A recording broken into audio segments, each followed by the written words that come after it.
সুপ্রিয় দর্শকগণ, পাঁচ সংবাদে আপনাদেরকে সিলেটি বাংলা টিমের পক্ষ থেকে জানাই সুস্বাগতম। এই মুহূর্তে সংবাদ পাঠ করছি আমি ছোকা মিয়া। প্রথমেই থাকছে সংবাদ শিরোনাম। লজ্জা নয় জানুন এবং শরম ভাঙ্গুন, ফাঁদ মারুন, অন্যকেও পাততে উৎসাহিত করুন।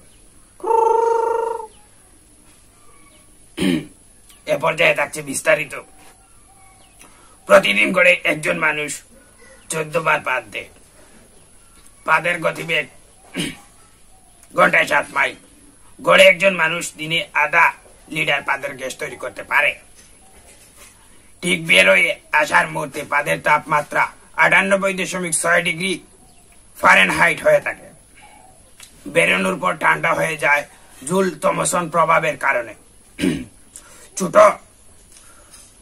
ছোট সরু ফুটো দিয়ে বের হয়ে সাডেন এক্সপেনশনের কারণে বের হয়ে যায় আর কি।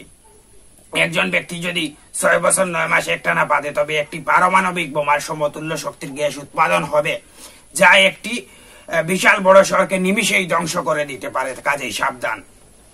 নারী এবং পুরুষ সমান তালে পাততে পারেন, তবে পুরুষের পাদের আর কিঞ্চিত একটু বেশি হয়ে থাকে নারীদের তুলনায়।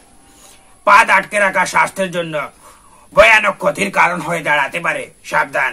একটি পাদ দেওয়া মানে একটি সম্ভাব্য স্ট্রোকের হাত থেকে নিজেকে রক্ষা করা। সাবধান, খেয়াল রাখবেন। তাই বেশি বেশি পাদুন। পাদ হলো দাহ, বা ইংরেজিতে পাদকে বলা হয় ফ্লেমেবল। পাদ এইটা বলেছি, মানুষ মৃত্যুর পরেও পাদে। সাংঘাতিক।